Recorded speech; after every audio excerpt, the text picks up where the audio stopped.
Welcome to Non-Stop News. You're watching Sakshi TV. This is Karthik Arva. నేను కవిత. Update చేద్దాం. ఉమ్మడి అనంతపురం జిల్లాలో YSR Congress party శ్రేణులపై కర్కశంగా వ్యవహరించారు పోలీసులు. ప్రజాస్వామ్యాన్ని తుంగలో తొక్కుతూ పచ్చ ఖాకీలు బాధ్యత మీరి ప్రవర్తించారు. హిందూపురంలో వైఎస్ఆర్సీపీ ఆఫీస్పై జరిగిన దాడిని నిరసిస్తూ ఆందోళన చేసేందుకు వెళ్తున్న వారిని పోలీసులు ఎక్కడికక్కడ నిర్బంధించారు. శ్రీ సత్యసాయి జిల్లా కదిరిలో సతీష్ రెడ్డిని పోలీసులు అడ్డుకున్నారు. అలాగే కదిరిలో మక్బుల్ను అదుపులోకి తీసుకున్నారు. అనంతపురం జిల్లా వైఎస్ఆర్సీపీ అధ్యక్షుడు అనంత వెంకటరామరెడ్డి, మాజీ ఎమ్మెల్యే కేతిరెడ్డి పెద్దారెడ్డిని సైతం పోలీసులు అరెస్టు చేశారు. అటు హిందూపురం వైఎస్ఆర్సీపీ ఇన్ఛార్జ్ దీపిక భర్త వేణురెడ్డితో పాటు జిల్లాలో అనేక మంది వైఎస్ఆర్సీపీ నేతలకు పోలీసులు నోటీసులు ఇచ్చారు. హిందూపురం నియోజకవర్గంలో ఎమ్మెల్యే బాలకృష్ణ పర్యటన ఉన్నందున ఎవరూ నిరసన తెలిపేందుకు అనుమతి లేదన్నారు. కూటమి నేతలు పోలీస్ వ్యవస్థను దుర్వినియోగం చేస్తున్నారని వైఎస్ఆర్సీపీ నేతలు మండిపడ్డారు. ఏపీలో ప్రజల గొంతుకను కూటమి పాలకులు నొక్కేస్తున్నారని ఆవేదన వ్యక్తం చేశారు వైఎస్ఆర్సీపీ రాష్ట్ర ప్రధాన కార్యదర్శి ఎస్వి సతీష్ రెడ్డి. పోలీస్ వ్యవస్థను దుర్వినియోగం చేస్తున్నారని ఆగ్రహం వ్యక్తం చేశారాయన. వైఎస్ఆర్సీపీ కార్యాలయాలపై దాడి చేసిన టీడీపీ గుండాలను ఎందుకు అరెస్ట్ చేయలేదని పోలీసులను ప్రశ్నించారు.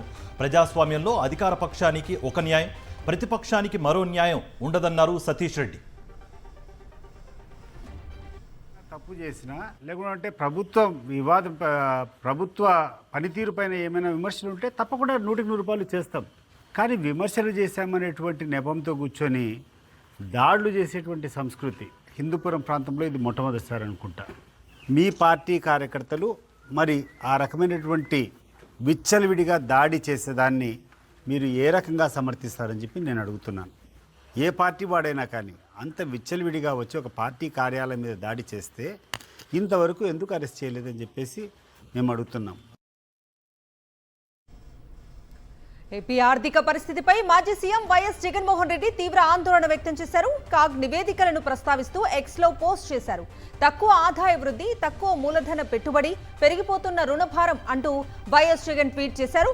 రాష్ట్ర ఆర్థిక పరిస్థితి ప్రమాదకరంగా మారిందన్నారు. కాగ్ విడుదల చేసిన గణాంకాలే ఈ విషయాన్ని స్పష్టం చేస్తున్నాయి. సంపద సృష్టిస్తామంటూ టీడీపీ, జనసేన నేతలు చెప్పిన దానికి విరుద్ధంగా రాష్ట్రంలో పరిస్థితి ఉందన్నారు. టీడీపీ కూటమి ప్రభుత్వ పనితీరును గమనిస్తే వారి వైఫల్యాలు స్పష్టంగా కనబడతాయన్నారు. 2025-26 ఆర్థిక సంవత్సరం మొదటి అర్ధభాగంలో రాష్ట్ర ప్రభుత్వ సొంత పన్ను ఆదాయాల వార్షిక వృద్ధి కేవలం 7.03% మాత్రమే ఉందన్నారు. 2025-26లోనైనా రాష్ట్రం ఆర్థికంగా కోలుకుంటుందని చాలా మంది ఆశించారని, కానీ కాగ్ నివేదికలు విడుదల చేసిన గణాంకాలు మరింత ఆందోళన కలిగిస్తున్నాయన్నారు. సొంత ఆదాయాలు ఏమాత్రం పెరగకపోగా మూలధన పెట్టుబడులు కూడా గణనీయంగా తగ్గిపోతున్నాయన్నారు వైఎస్ జగన్. అయినప్పటికీ రాష్ట్రం అభివృద్ధిలో దూసుకుపోతోంది అంటూ ఎలా ప్రచారం చేస్తారు అని నిలదీశారు వైఎస్ జగన్. 2024-25 ఆర్థిక సంవత్సరంలో జీఎస్డీపీ వృద్ధిని 12.02%గా ప్రభుత్వం ప్రకటించిందన్నారు. 2025-26 ఆర్థిక సంవత్సరంలో ఆ వృద్ధిని 17.1%గా లక్ష్యంగా పెట్టుకుందన్నారు. కానీ ఫలితాలు దారుణంగా ఉన్నట్లుగా కాగ్ నివేదికలే తేల్చి చెప్తున్నాయనన్నారు. సంపద సృష్టి లేకపోవడంతో రాష్ట్రం తిరోగమనంలో ఉందన్నారు. కానీ అభివృద్ధిలో వేగంగా పరుగులు పెడుతోందంటూ ఎలా మాట్లాడుతున్నారని కూటమి నేతలను నిలదీశారు వైఎస్ జగన్మోహన్ రెడ్డి.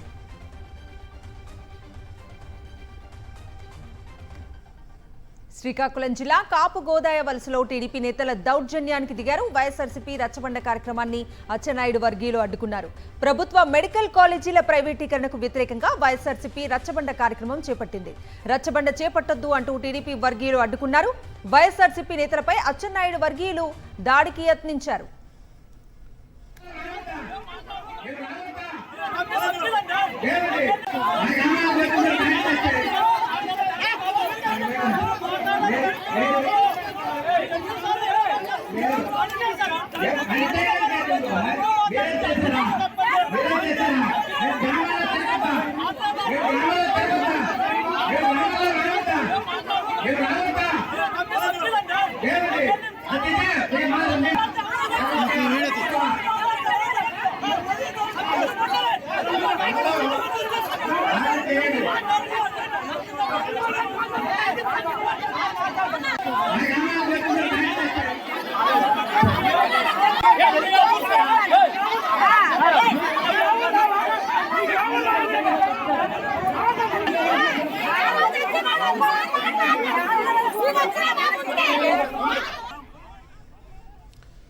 టీటీడీ మాజీ ఏవీఎస్ఓ సతీష్ కుమార్ మృతి కేసులో పోలీసులు మరోసారి సీన్ రీకన్స్ట్రక్షన్ చేశారు. తాడిపత్రి నియోజకవర్గం కోమలి వద్ద రెండోసారి సీన్ రీకన్స్ట్రక్షన్ చేశారు పోలీసులు. చెన్నై ఎగ్మోర్ ఎక్స్ప్రెస్ నుంచి ఈ 3 బొమ్మలను విసిరేసి పరీక్షించారు. పట్టాలకు ఒక బొమ్మ దగ్గరగా మరొక బొమ్మ దూరంగా పడ్డట్టుగా పోలీసులు గుర్తించారు. ట్రైన్ నుంచి తోసేసిన బొమ్మ పట్టాలకు 61 అడుగుల దూరంలో పడగా ఇక స్లిప్ అయి పడిన బొమ్మ 88 అడుగుల దూరంలో పడింది. ఇక కూర్చుని జారిపడిన బొమ్మ 46 అడుగుల దూరంలో పడిందని పోలీసులు తెలిపారు. సతీష్ కుమార్ది హత్య లేక ఆత్మహత్య అన్న దానిపై పోలీసులు దర్యాప్తు కొనసాగుతోంది. రాయలసీమకు చంద్రబాబు అన్యాయం చేస్తున్నారని మాజీ మంత్రి శైలజానాథ్ ధ్వజమెత్తారు. చంద్రబాబు ఏనాడు రాయలసీమ అభివృద్ధికి కృషి చేయలేదని ఆయన విమర్శించారు. రాయలసీమకు చెందాల్సిన రాజధాని, హైకోర్టు, ఎయిమ్స్ తరలించుకుపోయారని మండిపడ్డారు. రాయలసీమకు రావాల్సిన నీళ్లు, నిధులను కూడా కోల్పోయామని ఆవేదన చెందారు. శ్రీబాగ్ ఒప్పందాన్ని వెంటనే అమలు చేయాలని డిమాండ్ చేశారు శైలజానాథ్. రాజధాని రాయలసీమ గురించి మాట్లాడే వాళ్ళు లేరు. మీరేమో అసలే శ్రీబాగ్ ఒడంబడిక బ్యాక్గ్రౌండ్లో నుంచి కనీసం న్యాయ రాజధాని మాకు వస్తుంది అనుకుంటే జగన్మోహన్ రెడ్డి గారు ప్రతిపాదించినట్లుగా అది కూడా లాక్కొని పోయిన పరిస్థితి. ఇంకా నీళ్ళ గురించి తక్కువ మాట్లాడుకోవాలి. అదేం ఆలోచన విధానమో నాకు అర్థం కాదు. నీళ్లు బాగా ఉన్న ప్రాంతాల్లో, ప్రవాహాలు బాగా ఉన్న ప్రాంతాల్లో ఆనకట్టలు కట్టి కాలువలు తవ్వి ఇచ్చేస్తారు. అసలు నీళ్ళే లేకుండా కరువు అన్న ఒక దీర్ఘకాలికమైన ఒక క్లైమాటిక్ కండిషన్స్లో మేము యుద్ధం చేస్తూ ఉంటే రాయలసీమ కరువు మాత్రం మీకు కనపడదు. అసలు ఎప్పుడు మాకు అన్యాయమే జరుగుతుంది. విశాఖ స్టీల్ ప్లాంట్ కార్మికులపై చంద్రబాబు చేసిన వ్యాఖ్యలను ఖండించారు సిపిఐ జాతీయ కార్యదర్శి కె రామకృష్ణ. విశాఖ ఉక్కు దేశంలో ఒక బ్రాండ్ అన్నారు. గతంలో విశాఖ స్టీల్ ప్లాంట్కు అనేక అవార్డులు వచ్చాయని గుర్తు చేశారు. ఇలా అన్నింటినీ ప్రైవేట్ పరం చేసి చంద్రబాబు ఏం పరిపాలన చేస్తున్నారంటూ రామకృష్ణ ఆగ్రహం వ్యక్తం చేశారు. పైగా సిగ్గు లేకుండా తెలుగుదేశం పార్టీ పార్లమెంట్ సభ్యులందరూ కూడా కేంద్ర మంత్రి గారి దగ్గరికి వెళ్ళి మిట్టల్ స్టీల్ ఫ్యాక్టరీకి క్యాప్టివ్ మైన్స్ అడుగుతూ ఉన్నారు.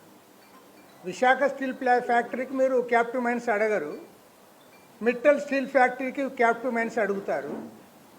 పైగా మరి విశాఖ కార్మికులు నిందిస్తూ మీరు మాట్లాడతారు.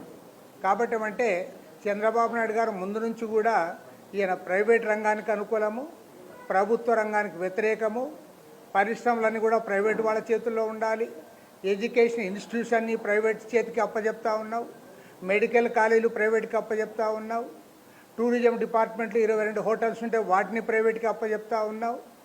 మరి నువ్వు ఎవరిని పరిపాలిస్తావో మాకు అర్థం కావడం లేదు. ఐబొమ్మ నిర్వాహకుడు ఇమ్మడి రవి కేసులో సైబర్ క్రైమ్ పోలీసుల విచారణ కొనసాగుతోంది. ఇమ్మడి రవిపై ఇప్పటివరకు 7 ఎఫ్ఐఆర్లు నమోదు చేశారు హైదరాబాద్ సైబర్ క్రైమ్ పోలీసులు. ఫిల్మ్ ఛాంబర్, పైరసీ సెల్ విభాగంతో పాటు సినీ నిర్మాతల ఫిర్యాదులతో ఎఫ్ఐఆర్లు నమోదు చేసినట్టుగా తెలుస్తోంది. సినీ ఇండస్ట్రీని టార్గెట్ చేసుకుని ఇమ్మడి రవి బెదిరింపులకు పాల్పడగా కొందరు సైబర్ క్రైమ్లో ఫిర్యాదు చేశారు. అయితే ప్రస్తుతం ఇమ్మడి రవి నెట్వర్క్ ను ట్రాక్ చేస్తున్నారు సైబర్ క్రైమ్ పోలీసులు. మరోవైపు ఐబొమ్మ నిర్వాహకుడు ఇమ్మడి రవి కేసులో సంచలన విషయాలు వెలుగులోకి వస్తున్నాయి. అతడి నుంచి కీలక సమాచారాన్ని రాబట్టారు సైబర్ క్రైమ్ పోలీసులు. నిందితులు ఉపయోగించిన సర్వర్స్ను కూడా పోలీసులు గుర్తించారు. నిందితుని బ్యాంక్ ఖాతాలో 3 కోట్లను ఫ్రీజ్ చేసినట్లుగా అధికారులు తెలిపారు. నిందితుడు రవి ఉంటున్న ఫ్లాట్లో కంప్యూటర్స్, హార్డ్ డిస్కులు, కొన్ని సినిమాలకు సంబంధించిన హెచ్డి ప్రింట్స్ను సైబర్ క్రైమ్ పోలీసులు స్వాధీనం చేసుకున్నారు. సినిమా పైరసీ ద్వారా కొన్నేళ్లుగా 100 కోట్లు ఇమ్మడి రవి సంపాదించినట్లుగా పోలీసులు గుర్తించారు. ఐబొమ్మ కారణంగా సినిమా పరిశ్రమకు గత కొన్నేళ్లుగా 1000 కోట్ల నష్టం వాటిల్లిందని దర్యాప్తులో వెల్లడైంది. ఆంధ్రప్రదేశ్, తెలంగాణతో పాటు వివిధ రాష్ట్రాల్లో కూడా ఐబొమ్మపై పలు కేసులు నమోదయ్యాయి. పైరసీ మొత్తం ఇతను ఒక్కడే చేస్తున్నాడా? ఇతను వెనుక ఎవరెవరు ఉన్నారు? నెట్వర్క్ ఎక్కడెక్కడ ఉంది అనే అంశాలకు సంబంధించి పోలీసులు విచారిస్తున్నారు.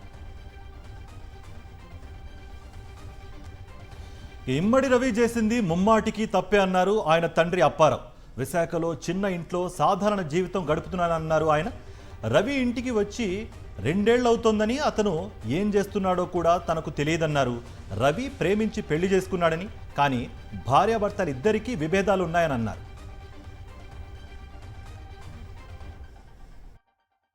ప్రభుత్వాన్ని సలహా వ్యతిరేకించేంత మగవాడు ఎవరు ఉన్నారటి. కానీ మనం అంత పెద్ద రిలయన్స్ వారికి ఎన్ని కోట్లు ఉన్నాయి వాళ్ళకే తెలదు, ఎన్ని లక్షల కోట్లు ఉన్నాయి వాళ్ళకే తెలదు. వాళ్ళైనా చట్టానికి భయపడే మాట్లాడతారు. ఏడు సార్, కళ్ళు ఇక్కడికి వచ్చి కూడదు. ఎప్పుడు కూడా మన పద్ధతి ఏంటో మన స్థాయి ఏంటో తెలుసుకొని మనం బతకాలి. అటు చేసింది తప్పు పని, అది కాకుండా చట్టంతో ఛాలెంజ్ చేయడం ఏంటి, అది తప్పు కదా. తప్పు చేసిందే తప్పు. 2 సంవత్సరాలు అంత అయింది వచ్చాడు. వాళ్ళ ఫ్రెండ్స్లు కాటికి పెళ్ళిళ్ళు అయ్యి ఉంటే ఏదైనా ఫంక్షన్లు అయ్యి ఉంటే వస్తాడు వెళ్ళిపోతాడు. అంతకుముందు ఇక్కడ ఉండడు కొన్నాళ్ళు కొద్దిగా. చంద్రబాబు సొంత జిల్లాలో మామిడి రైతులు నిరసనకు సిద్ధమవుతున్నారు. 6 నెలలు కావస్తున్నా బకాయిలు చెల్లించకపోవడంతో చిత్తూరు జిల్లా కలెక్టరేట్ ముట్టడికి మామిడి రైతులు సన్నాహాలు చేస్తున్నారు. 10 జ్యూస్ ఫ్యాక్టరీల కోసం 40,000 మంది రైతులను రోడ్డున పడేశారని ఆరోపిస్తున్నారు. కిలోకి 8 రూపాయలు చెల్లిస్తామని జ్యూస్ ఫ్యాక్టరీలు మోసం చేశాయని రైతులు ఆగ్రహం వ్యక్తం చేస్తున్నారు. 2 రూపాయలు, 3 రూపాయలు, 4 రూపాయలు, 5 రూపాయలు రకరకాలుగా వాళ్ళకు తోచిన రేటు వేసేసి కొంతమంది అయితే పూర్తిగా ఇవ్వకుండా ప్రభుత్వాన్ని ఇచ్చినటువంటి ఆదేశాన్ని లెక్క చేయకుండా ధిక్కరించి సవాల్ చేస్తున్నారు.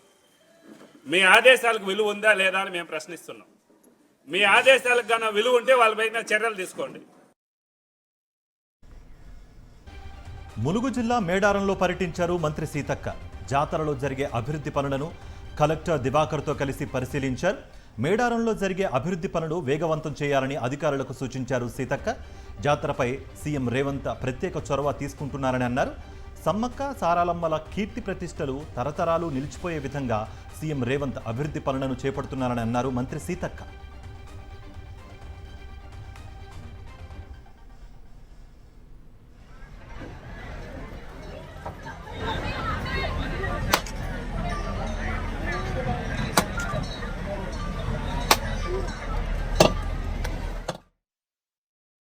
మన ప్రాంత ఆరాధ్య దైవాలైనటువంటి సమ్మక్క సారలమ్మ గోవిందరాజు పగడిద్దరాజు గద్దెలను దేవుళ్లను దర్శించుకోవడం జరిగింది. మరి ఇక్కడ జరుగుతున్నటువంటి పనులన్నీ కూడా పర్యవేక్షణ చేసి అధికారులకు కొన్ని సూచనలు కూడా చేయడం జరిగింది. ముఖ్యంగా ఈసారి జాతర ఇప్పటికే పెద్ద ఎత్తున భక్తులు వస్తూ ఉన్నారు. ఈ యొక్క తల్లుల యొక్క కీర్తి ప్రతిష్ట ఈ సమాజంలో వెలుగొందాలని వారి కోరికతోటి ఈ యొక్క కార్యాచరణ మేము చేపట్టడం జరిగింది. ఏఐసీసీ కార్యదర్శి సంపత్ కీలక వ్యాఖ్యలు చేశారు. పార్టీలో అక్కడక్కడ కలుపు మొక్కలు ఉన్నాయని అన్నారు. కలుపు మొక్కలను తీసేయాల్సిన అవసరం ఉందని తెలిపారు. పార్టీ క్యాడర్లో ప్రక్షాళన జరగాలని, 2 ఏళ్ల క్రితం పార్టీలోకి వచ్చిన వాళ్ళు 2 ఏళ్ల తర్వాత ఎక్కడ ఎలా ఉంటారో తెలియదన్నారు. సీఎం రేవంత్ మీనాక్షి నటరాజన్ అవకాశం ఇస్తే అన్ని అంశాలను వివరిస్తానని సంపత్ స్పష్టం చేశారు. అప్పుడప్పుడు అక్కడక్కడ నా వరకైతే 2 సంవత్సరాలు మంచిగా పంట చేతికి వస్తూ ఉంది. అక్కడక్కడ కలుపు మొక్కలు కనబడతా ఉన్నాయి. వాటిని ఏరి పారేయాల్సిన అవసరం ఉంది. అక్కడక్కడ గంజాయి మొక్కలు కనబడుతున్నట్లు అనుమానం కలుగుతూ ఉంది. అటువంటి గంజాయి మొక్కలను కూడా నిలువరించాల్సిన అవసరం ఉంది, నలిపేయాల్సిన అవసరం ఉంది. ప్రజాపాలన కొనసాగాలంటే ఇదే అదనుగా పార్టీ, ప్రభుత్వము అనేక వ్యవస్థలు ఏవైతున్నాయో వాటన్నిటిని కూడా పునర్నిర్మాణం చేయవలసిందిగా. రాష్ట్రంలో మక్కల కొనుగోలు ప్రక్రియను ప్రభుత్వం ఆలస్యం చేసిందన్నారు మాజీ మంత్రి హరీష్ రావు. రైతుల వద్ద ఇప్పటి వరకు సేకరించిన మక్కలకు డబ్బులు చెల్లించనే లేదన్నారు. రైతులకు డబ్బులు చెల్లించడంలో ఎందుకు ఆలస్యం చేస్తున్నారని మండిపడ్డారు ఆయన.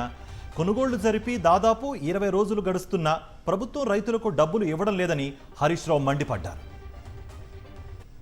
రైతులకు కొనుగోలు ప్రక్రియ ఆలస్యం చేశారు. కొన్న మక్కలకు కూడా ఒక్క రైతుకు 1 రూపాయి కూడా ఇప్పటిదాకా చెల్లించలేదు. ఎందుకు ఆలస్యం చేస్తూ ఉన్నారు? దాదాపు ఇవాళ 6 లక్షల ఎకరాల్లో రాష్ట్రంలో మక్కలు పండినాయి. మక్కలు కొనడంలో ఇబ్బంది పెడతా ఉన్నారు. ఆ కొన్న మక్కలకు కూడా డబ్బులు ఇవ్వడం లేదు. వెంటనే మక్క పండించిన రైతులకు రాష్ట్ర వ్యాప్తంగా డబ్బులు విడుదల చేయాలని చెప్పి ప్రభుత్వాన్ని డిమాండ్ చేస్తూ ఉన్నాం. దాదాపు 20 రోజులైంది మక్కలమ్మి 20 రోజులైనా 1 రూపాయి 1 రైతుకు కూడా ఈ రోజుకు విడుదల కాలేదు. మక్కలు అమ్మిన రైతుల డబ్బులు వెంటనే విడుదల చేయాలని చెప్పి ప్రభుత్వం దాని మీద రివ్యూ చేయాలని చెప్పి మేము కోరుతా ఉన్నాం. భారత రాజ్యాంగం ద్వారా దేశ పౌరులకు సంక్రమించిన హక్కులను కాపాడేందుకు సుప్రీంకోర్టు తలుపులు ఎప్పుడూ తెరిచే ఉంటాయన్నారు సిజేఐ జస్టిస్ భూషణ్ రామకృష్ణ గవాయ్. అమరావతిలో జరిగిన భారత రాజ్యాంగానికి 75 ఏళ్లు సదస్సుకు ఆయన ముఖ్య అతిథిగా హాజరై ప్రసంగించారు. సామాజిక ఆర్థిక సమానత సాధించడమే రాజ్యాంగం లక్ష్యమని ఆయన అన్నారు. మహోన్నతమైన భారత రాజ్యాంగాన్ని రూపొందించడంలో డాక్టర్ బిఆర్ అంబేద్కర్ పాత్ర ఎంతో కీలకమైందని ఆయన కొనియాడారు.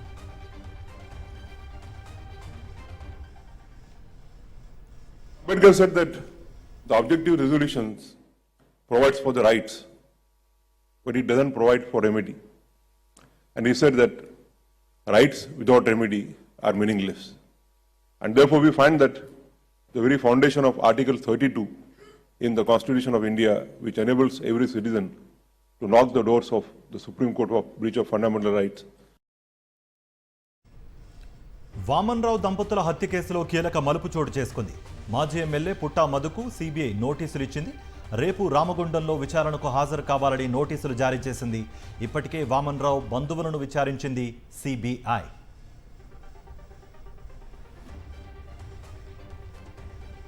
అన్నమయ్య జిల్లా మదనపల్లె కిడ్నీ రాకెట్ కేసులో దర్యాప్తు కొనసాగుతోంది. తాజాగా ఈ కేసులో 6 నిందితులకు 15 రోజుల రిమాండ్ విధించింది కోర్టు.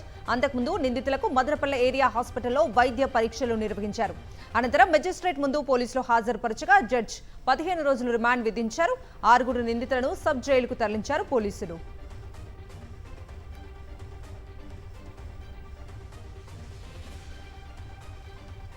శంషాబాద్ ఎయిర్పోర్ట్లో భారీగా బంగారం పట్టుబడింది. షార్జా నుంచి వచ్చిన ప్రయాణికుడి వద్ద సుమారు 1200 గ్రాముల బంగారాన్ని స్వాధీనం చేసుకున్నారు అధికారులు. డిఆర్ఐ హైదరాబాద్ జోన్ యూనిట్ అధికారులు నిర్వహించిన తనిఖీల్లో బంగారం పట్టుబడింది. మొత్తం బంగారం విలువ అంతర్జాతీయ మార్కెట్లో సుమారు 1,55,00,000 రూపాయలు ఉంటుందని తెలిపారు అధికారులు. రంగారెడ్డి జిల్లా షాద్నగర్లో పరువు హత్య కలకలం రేపింది. తమ్ముడి కులాంతర వివాహం అన్న హత్యకు దారితీసింది. ప్రేమ వివాహం చేసుకున్న యువకుడి అన్నను దారుణంగా హత్య చేశారు.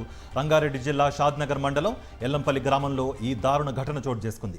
ఎల్లంపల్లి గ్రామానికి చెందిన రాజశేఖర్ తమ్ముడు చంద్రశేఖర్ అదే గ్రామానికి చెందిన భవానీ అనే యువతిని ప్రేమించాడు. వేరువేరు కులాలు కావడంతో పెద్దలు పెళ్లికి అంగీకరించరని భావించి 10 రోజుల క్రిందట వారు ఊరు నుంచి వెళ్లిపోయి పెళ్లి చేసుకున్నారు. పెళ్లి తర్వాత హైదరాబాద్లో ఉంటున్నారు. ఇందుకు సహకరించింది యువకుడి అన్న రాజశేఖర్ అని భావించి యువతి బంధువులు కక్ష పెంచుకున్నారు. ఈ నెల 12న మాట్లాడుకుందామని సంధి కుదుర్చుకుందామని 4 వ్యక్తులు రాజశేఖర్ను నమ్మించి గ్రామ శివారుకు తీసుకువెళ్లారు. అక్కడ ఆయన్ను తీవ్రంగా కొట్టి చంపివేశారు. తర్వాత మృతదేహాన్ని కారులో మహబూబ్ నగర్ జిల్లా నవాబ్పేట మండలం ఎన్మనగండ్ల గేటు వద్ద పెట్రోల్ పోసి తగలబెట్టారని బాధితుడి బంధువులు ఆరోపిస్తున్నారు. రాజశేఖర్ కుటుంబ సభ్యులు షాద్నగర్ పోలీసులకు ఫిర్యాదు చేశారు. హైదరాబాద్ ఎన్టీఆర్ స్టేడియం వద్ద కారులో మంటలు చెలరేగాయి. పార్క్ చేసిన ఎలక్ట్రిక్ కారులో అకస్మాత్తుగా మంటలు చెలరేగాయి. పొగలు ఎగిసిపట్టంతో గమనించిన స్థానికులు వెంటనే ఫైర్ సిబ్బందికి సమాచారం ఇచ్చారు. అగ్నిమాపక సిబ్బంది సంఘటనా స్థలానికి చేరుకుని మంటలను అదుపులోకి తీసుకొచ్చారు. గాంధీనగర్ ట్రాఫిక్ పోలీసులు, దోమలగూడ పోలీసులు కూడా అక్కడికి చేరుకుని ట్రాఫిక్ నియంత్రించారు. ఎటువంటి ప్రాణ నష్టం జరగలేదు. కేవలం వాహనానికి మాత్రమే నష్టం కలిగింది. మంటలు ఎలా చెలరేగాయన్న దానిపై పోలీసులు విచారణ ప్రారంభించారు.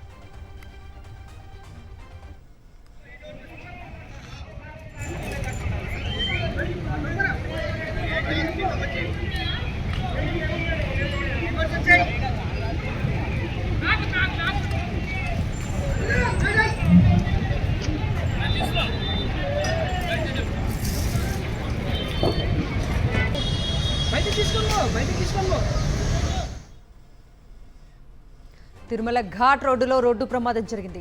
2వ ఘాట్ రోడ్డు వద్ద తిరుమలకు సమీపంలో కారు బోల్తా పడింది. స్వామివారి దర్శనం కోసం వెళ్తున్న భక్తుల కారు అదుపు తప్పి ప్రమాదానికి గురైంది. తమిళనాడుకు చెందిన 4 భక్తులు కారు ప్రమాదంలో స్వల్ప గాయాలతో బయటపడ్డారు. గాయపడిన వారిని ఆసుపత్రికి తరలించారు.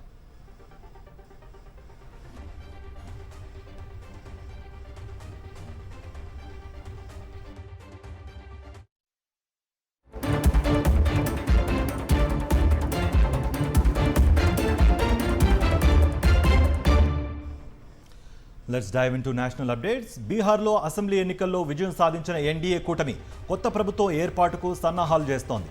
ప్రధానమంత్రి నరేంద్ర మోదీ స్కెడ్యూల్కు అనుగుణంగా తేదీని నిర్ణయించనున్నారు. ప్రస్తుత శాసనసభను రద్దు చేసే తీర్మానం ఆమోదించేందుకు ముఖ్యమంత్రి నితీష్ కుమార్ రేపు కేబినెట్ సమావేశం నిర్వహించనున్నారు. ఆ వెంటనే గవర్నర్ ఆరిఫ్ మహమ్మద్ ఖాన్కు తన రాజీనామా సమర్పించనున్నారు. ఆ తర్వాత ఎన్డీఏ భాగస్వామ్య పక్షాలు సమావేశమై తమ నేతను ఎన్నుకుంటాయి. ఎన్డీఏ అధిష్టానం కూడా నితీష్ వైపే మొగ్గు చూపడంతో నవంబర్ 20న కొత్త ప్రభుత్వం ఏర్పాటుకు ముహూర్తం ఖరారైనట్లే అని తెలుస్తోంది. బీహార్ ఎన్నికల్లో ఓటమి తర్వాత లాలూ కుటుంబంలో లుకలుకలు ఒక్కొక్కటిగా బయటపడుతున్నాయి. ఇప్పటికే లాలూ కుమార్తె రోహిణి ఆచార్య తన సోదరుడిపై సంచలన ఆరోపణలు చేశారు. రాజకీయాలతో పాటుగా కుటుంబాన్ని సైతం వీడుతున్నట్లుగా ప్రకటించిన రోహిణి తనపై చెప్పుతో దాడి చేసేందుకు యత్నించారంటూ సంచలన ట్వీట్ చేశారు. లాలు కుటుంబంలో ఇప్పుడు మరో చిచ్చు రాజుకుంది.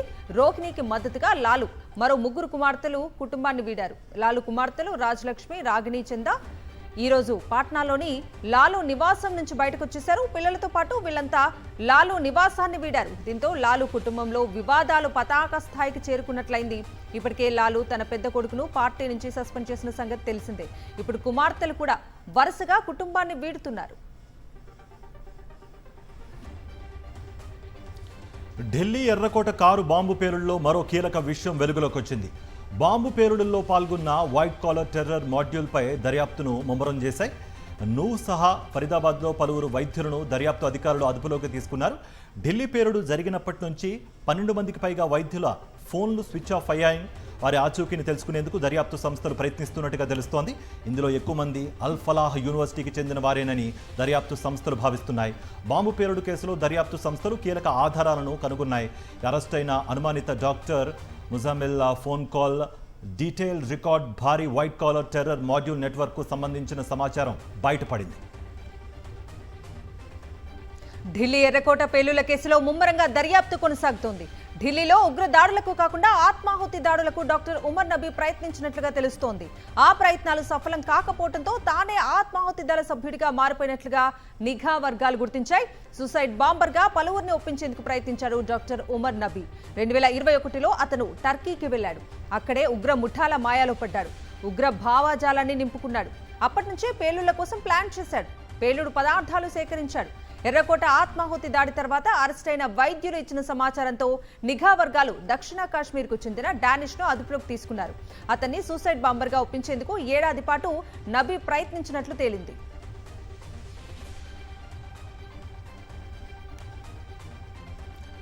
దేశ రాజధాని ఢిల్లీ కాలుష్య కోరల్లో చిక్కుకుంది. వాయు కాలుష్యం ప్రమాదకర స్థాయిలో ఉంది. ఎయిర్ క్వాలిటీ ఇండెక్స్ AQI 380 పైనే నమోదైంది. గతంలో ఎప్పుడూ లేనంతగా ఈసారి గాలి నాణ్యత పడిపోయింది. హస్తినను దట్టమైన పొగమంచు కప్పేసింది. ఉష్ణోగ్రతలు సాధారణ స్థాయి కంటే గణనీయంగా పడిపోయాయి. ఇవాళ ఉదయం ఢిల్లీలో గాలి నాణ్యత సూచిక 385గా నమోదైంది. కొన్ని ఎయిర్ మానిటరింగ్ స్టేషన్లలో గాలి నాణ్యత ప్రమాదకర స్థాయిలో కొనసాగుతోంది. ఢిల్లీలో గాలి నాణ్యత దిగజారుతూ ఉండడంతో రాజధాని వాసులు తీవ్ర ఆందోళన చెందుతున్నారు. దేశ రాజధానిలో వాయు కాలుష్యాన్ని ఎదుర్కొనేందుకు ప్రభుత్వం సమర్థవంతమైన విధానాలు రూపొందించాలని డిమాండ్లు చేస్తున్నారు. శబరిమలలో కొలువైన అయ్యప్ప స్వామి సన్నిధానం ఇవాళ సాయంత్రం 5 గంటలకు తెరుచుకుంది. మేల్శాంతిగా ఎంపికైన ప్రసాద్ నంబూద్రి నిన్న ఉదయం పంబా బేస్ వద్ద ఇరుముడి కట్టుకుని ఇవాళ సాయంత్రానికి సన్నిధానం చేరుకున్నారు. 18 మెట్లను అధిరోహించిన తర్వాత శబరిమల సన్నిధానం ద్వారాలకు హారతి ఇచ్చి ఆలయం తలుపులను తెరిచారు. ఆ వెంటనే స్వామియే శరణమయ్యప్ప అనే భక్తుల శరణు ఘోషలతో ఆలయ ప్రాంగణం మార్మోగిపోయింది. మండల పూజ సీజన్లో శబరిమలకు వచ్చే భక్తుల కోసం కేరళ ప్రభుత్వం ప్రత్యేక చర్యలు తీసుకుంటోంది. ఇప్పటికే భక్తులకు ఎలాంటి అసౌకర్యం కలగకుండా ఉండేందుకు మౌలిక సదుపాయాలను కల్పించింది.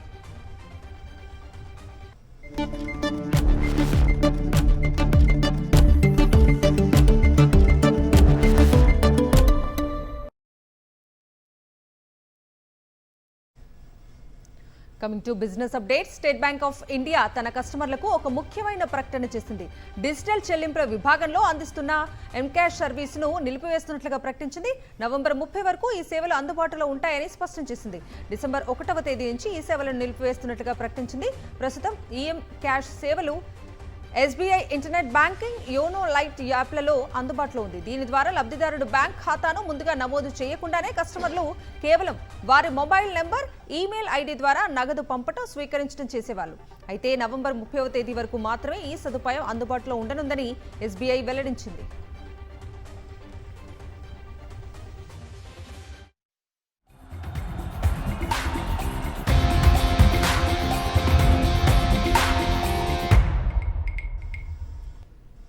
Sports updates. కోల్కతాలోని ఈడెన్ గార్డెన్స్ వేదికగా సౌత్ ఆఫ్రికాతో జరిగిన తొలి టెస్టులో 30 పరుగుల తేడాతో టీమిండియా పరాజయం పాలైంది. సౌత్ ఆఫ్రికా నిర్దేశించిన 124 పరుగుల స్వల్ప లక్ష్యాన్ని భారత్ ఛేదించలేకపోయింది. ఇక 35 ఓవర్లలో 95 పరుగులకే చాప చుట్టేసింది. South Africa spinner Simon Harmer 4 వికెట్లతో టీమిండియా పతనాన్ని శాసించాడు.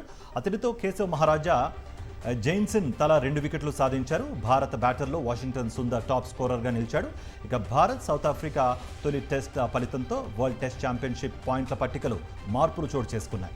ఈ ఓటమితో టీమిండియా WTC పాయింట్ల పట్టికలో 3వ స్థానం నుంచి 4వ స్థానానికి పడిపోయింది. భారత్ పాయింట్ల శాతం 54.17గా నమోదైంది.